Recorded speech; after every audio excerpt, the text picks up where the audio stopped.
부활절에는 우리가 많은 것을 또 정리해 봐야 되겠습니다마는 먼저 우리가 예수님이 부활한 다음에 베드로에게 어떻게 말씀하셨나, 그 베드로의 과거 행적을 통해서 부활한 예수님이 주신 베드로에게 다시 사명을 주시는 그런 장면을 비롯해 가지고 예수님의 부활은 어떤 모양이었나, 우리는 나중에 몇 년 있다가 천국을 가게 되면 어떤 모양으로 될 것이냐, 그 부활의 모습을 믿는 사람만 그 모습대로 부활하기 때문에 믿음대로 될지어다이기 때문에 우리가 어떤 모습으로 부활할 것인가를 또 공부하고, 또 이번 부활 주간에는 그 외에 예수님이 부활한 후에 우리들에게 주신 선물들이 대체 무엇이 있는가, 그런 것들을 쭉 정리해 보면서 토탈 정리, 부활에 대한 토탈 정리를 하고자 합니다. 그래서 시간 참석하시는 분들이 계속 좋은 말씀을 들을 수 있도록, 어저께도 어떤 분을 만나 가지고 당신은 믿음이 크기 때문에 7시 반 예배, 8시 50분 예배, 10시 50분 예배, 오후 2시 예배, 저녁 7시 반 예배, 오늘 저녁 7시에 예배 드리고 좀 30분 땡겨서 7시 예배 다 드릴 줄 믿습니다. 그랬더니 그분 아멘, 7시 반 오겠습니다 하고, 근데 누구였던가 기억이 안 나는데 아직 안 보이는 것 같은데, 하여튼 7시 반 오겠습니다 하고 하지 않았습니다. 근데 하나님께서 우리들에게 예수님을 주셔서 그 예수님이 십자가에 못 박혀 죽게 하시고 부활하게 하신 다음에 우리도 똑같은 모습으로 부활할 것을 예수님이 성경에 말씀해 주셨고, 또 예수님의 모습도 그거를 통해서 어떻게 누가 그렇게 부활했는가를 보여주기 위해서 나사로를 다시 원 모습으로 돌이켜서 부활시키면서 우리의 모습이 나사로처럼 그렇게 부활될 것이다, 이제 그렇게 된 것이죠. 그래서 이 부활절에 우리가 무엇보다도 예수님의 부활도 중요하지만 내가 그런 모습으로 똑같이 부활할 것을 믿어지는 것, 그것도 굉장히 중요하기 때문에 꼭 그 부활의 믿음을 가지고 어느 날 다시 죽어서 부활하는 그 순간에 꼭 부활하시기를 바랍니다.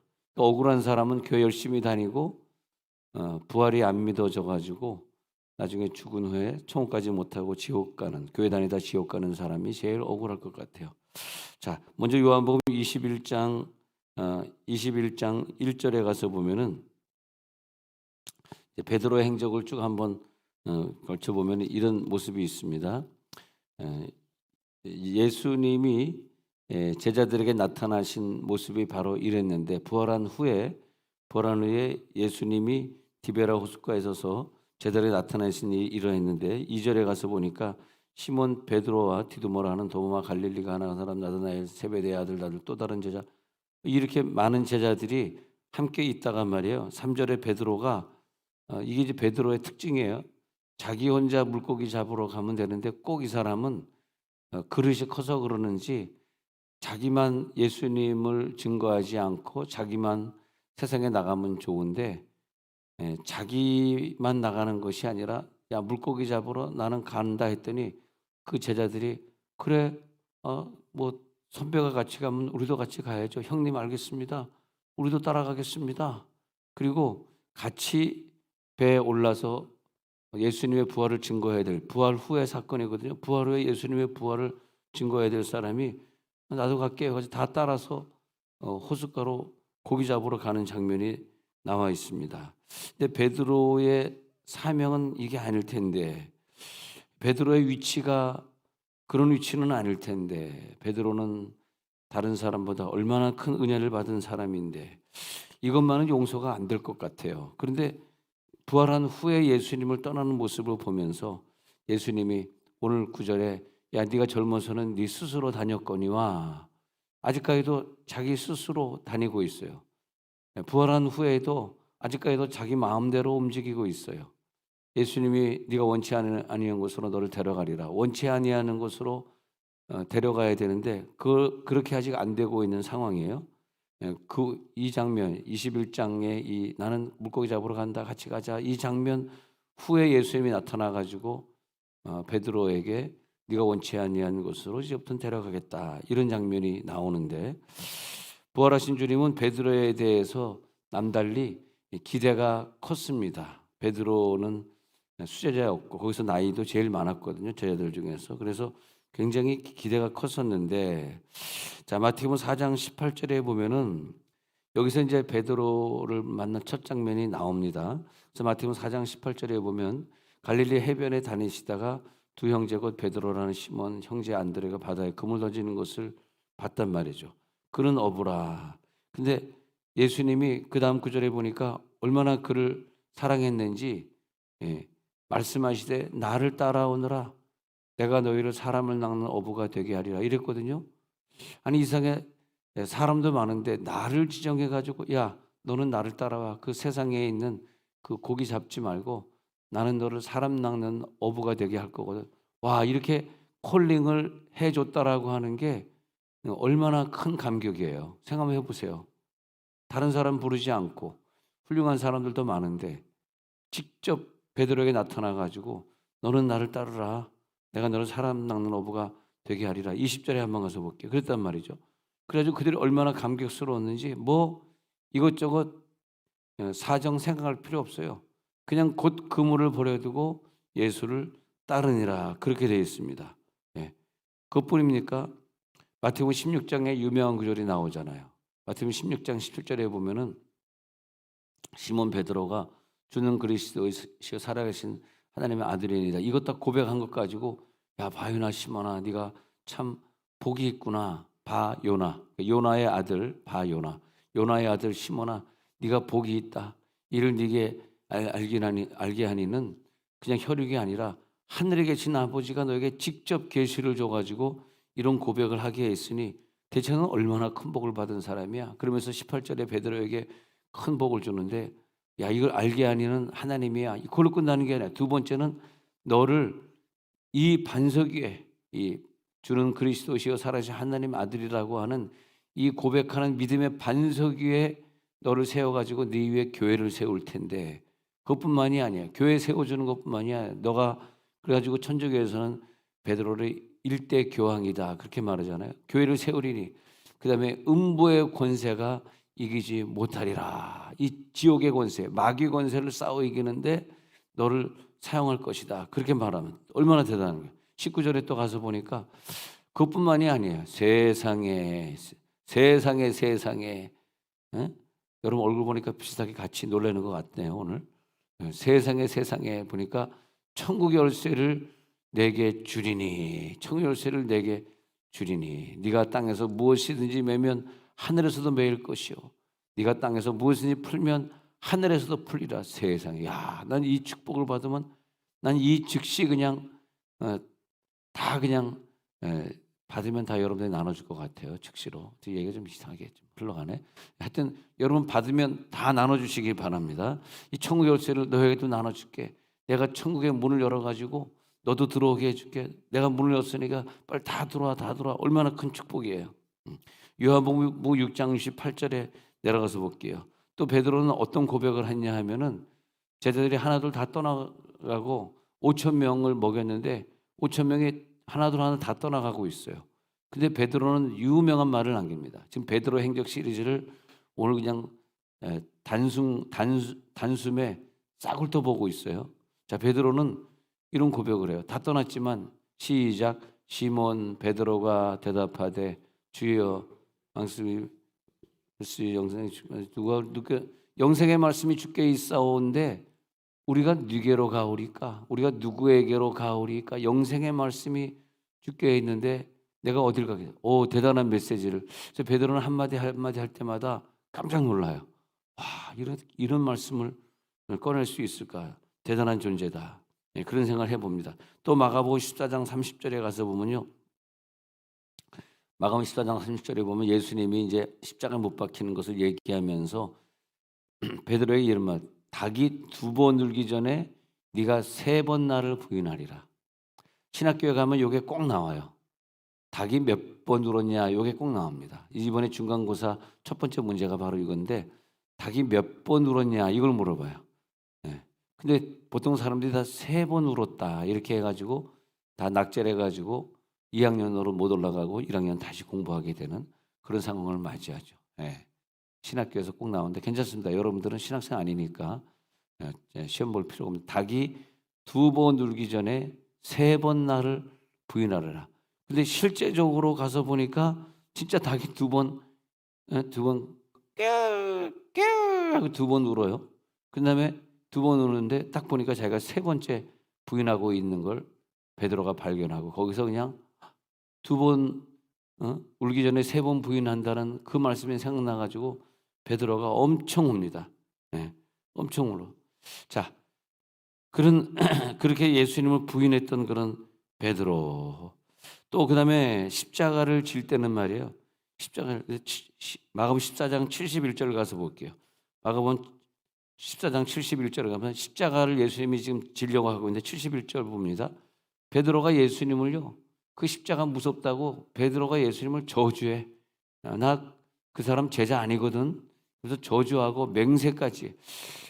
근데 나는 그 사람을 알지도 못해. 내가 그 사람 제자라니 뭔 말이야. 난 그 사람 알지도 못해. 72절에 또 내려가서 볼게요. 그랬단 말이야. 그때 곧 2번째 닭이 울면서 베드로가 2번 울기 전에 네가 3번 나를 부인하리라 하심이 그때 생각이 나가지고 그 일을 생각하고 울었더라. 저는 이 베드로의 이 모습을 보면서 꼭 내 모습이 아닌가 그런 생각을 해봅니다. 우리가 예수 믿고 천국 갈 사람인데도 불구하고 또 곁길로 나가고 또 순종 안 하고 또 하나님이 하라고 하는 것 안 하고 오늘도 전도해야 되는데 또 전도를 잃어버리고 또 안 하고 그런 경우를 얘기하는 것 같아요. 예. 근데 그런데 예수님이 그 제자를 버리지 아니하시고 디베라 바닷가에 또 다시 나타나고 이렇게 해도 또 용서하시고 나타나고 또 나타나고 그런 거죠. 엘리야가 사역을 잘 마치고 하늘에서 불이 떨어지게까지 해놓고서 열왕기상 19장 4절에 가서 보니까 그리고 엘리야가 그렇게 역사를 많이 일으켜 놓고 또 도망을 가다가 지쳐갖고 쓰러진 장면이 나옵니다. 그래서 그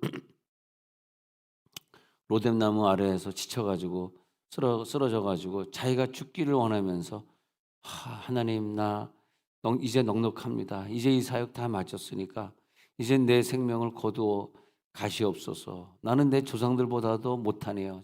조상들보다도 낫지 못하니이다. 이렇게 얘기합니다. 근데 엘리야를 이대로 하나님이 그대로 저주하거나 데려가지 아니하시고 또 용서하시는 하나님은 5절에도 내려가서 보니까요. 로뎀나무 아래 누워 자는데 그를 어루만지며 난 여기서 굉장한 사랑을 느끼겠더라고. 나 지쳐가지고 더 이상 못하겠어요. 너무 힘들어요. 그런데 또 그에게 왜 지쳤냐 하니까 어저께 힐링 캠프 밤 11시에 마치고 또 일찍 자야 되는데 너무너무 은혜를 받아가지고 밤 새도록 또 얘기하는 거라. 그러면서 또 잠을 안 자는 거나 사람들이 3층의 숙소에서. 그러더니 또 저렇게 잠을 안 자더니 또 오늘 7시 반 예배 못 나오겠구나. 그런 생각했는데 또 나왔어요. 참 지독하고 악랄합니다. 은혜 받으러 또 나왔어. 그리고 밤새 얘기하고. 그런데 막 우리가 사역을 하면 지치지 않습니까? 막 지쳐. 그리고 로뎀나무 아래 누워 자더니. 근데 우리 교인들이 참 지혜로운 것 같아요. 그래서 밤새고 그러면 너무너무 피곤하잖아. 또 새벽에도 나왔다 아침 예배하려면 너무 피곤하잖아. 그러니까 피곤하니까 설교 듣다가 쓰러져 자더라고. 그래서 내가 가가지고 설교 듣다가 쓰러져 자냐 그랬더니 목사님 잔 거 아니에요. 지금 천국 갔어요. 입신한 거예요. 그래서 진짜 이 사람이 삼천천에 올라간 거하고 잔 거하고 구분이 잘 안 돼요. 나는 진짜 이거 삼천천에 올라간 건지 졸려서 잔 건지. 그래서 내가 우리 교인들을 보면은 참 지혜롭다. 졸음이 와가지고 열심히 자놓고선 삼천천에 갔다고 얘기하는 거 보니까 참 지혜롭다 그런 생각이 듭니다.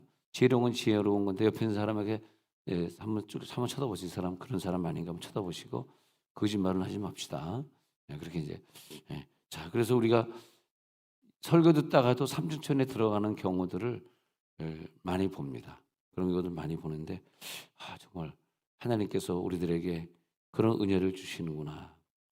6절에 가서 보니까 열왕기상 19장 6절에 가서 보니까 그래가지고 뭘 주냐 하니까 숯불에 구운 떡과 한 병물 성찬식을 하고 있어요. 엘리야가 야 일어나 이거 먹어라 그래놓고 숯불에 구운 떡과 한 병물 성찬식을 했단 말이에요. 그걸 먹고 마시고 누웠다가 천사가 주는 음식을 먹고 다시 일어나서 달려가는 그런 장면이 그 후에 나오는데, 와, 하나님께서 우리를 가만 놔두지 아니하시고 살과 피를 먹여주시는 장면이 나왔다 이거죠. 아, 그렇구나. 바로 이 장면이구나. 그걸 볼 수 있어요. 예. 이것이 뭐냐면 예수님이 부활한 후에 디베라 바닷가에 찾아가셔가지고 제자들에게 숯불에 구운 떡, 이 숯불에 구운 떡. 그러니까 엘리야가 사역할 때 하늘에서 불이 떨어져가지고 번제단을 구워서 태워가지고 하나님 받으시잖아요. 번제단을 받을 때 구워야 되잖아요. 그런 것처럼 요한복음 21장에 가서 보면은 21장 15절에 가서 보면 그게 나와요. 21장 21장 15절 가기 전에 21장에 한번 가서 볼게요. 거기서 보면은 예수님께서 21장 13절에 보니까 떡을 가져다가 그들에게 주시고 생선도 그와 같이 하셨잖아요. 근데 이것을 어떻게 되니까 9절에 가서 보니까 육지에 올라보니 숯불이 있는데 그 위에 생선이 놓여 있고 떡도 있더라 이렇게 되어 있어요. 요한복음 21장 9절에 이게 잘 설명하고 있어요. 숯불이 있는데 그렇게 말하고 있어요. 숯불이 있는데 거기에 구운 떡이 있다. 아, 거기에 생선이 놓여 있고 떡도 숯불이구나. 베드로야, 내가 너를 번제로 받으리라. 하나님 번제로 받게 해 주옵소서. 번제로 드려지게 해 주옵소서. 우리 며느리가 빨리 병이 나서 고쳐져서 그 자기가 원하는 아프리카 선교를 떠나야 되는데 지금 투석 받느라고 선교지를 못 떠나가지고 제가 밥 먹다가 우리 이 딸을 막내딸 즉 며느리 고치려면은 우리가 한 명이 번제로 대신 드려줘야 되는데 누가 번제로 드려주면 좋을까 이렇게 밥 먹으면서 얘기하니까 다들 와이프나 제 아들이나 제 딸이나 아빠가 아프리카 가서 죽어 그러더라고 아버지. 그래서 자기네들은 번제로 안 받쳐지고 나만 번제로 받쳐지겠다 그러는데 하여튼 우리 가정에 또 문제가 있으면 한 명이 번제로 태워져야 되거든요. 여러분 한번 가슴에 손을 얹고 내가 번제로 태워져야 되는가 한번 생각 한번 해보세요. 하나님이 나를 번제로 받으시려고 하시는가? 근데 예수님이 숯불에 구운 떡 해가지고 그 다음에 거기서 살과 피를 성찬하는 거예요. 그것이 오늘 하는 우리가 성찬식이에요. 예수님이 성찬식을 하면서 베드로야 받아 먹어라 이렇게 성찬식을 하시는 거예요. 예. 그러면서 마태복음 28장 19절에 예수님이 베드로가 있는 그 자리에 다시 사명을 주시는 거예요. 마태복음 28장 19절에 너는 가서 모든 족속으로 제자를 모든 민족을 제자로 삼아 아버지 아들과 성령의 이름으로 세례를 베풀고 내가 너에게 분부한 모든 것을 가르쳐 지키게 하라. 내가 세상 끝날까지 너와 항상 함께 있을 것이다. 이런 약속의 명령을 예수님이 베드로에게 다시 복직을 시키시고 다시 사도직으로 다시 돌아오게 하신 다음에는 준 것이 뭐냐면 선교 사명이죠.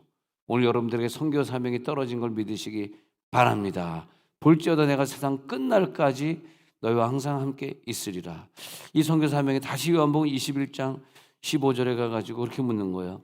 첫 번째 베드로에게 말하기를 이제 살과 피를 주시고 성찬식을 마치신 다음에는 야 베드로야 네가 이 사람들보다 나를 더 사랑하느냐 물으시고 또 16절에 가가지고 요한 아들 시몬아 네가 나를 사랑하느냐 또 물으시고 17절에 세 번째 가가지고도 요한의 아들 시몬아 네가 나를 사랑하느냐.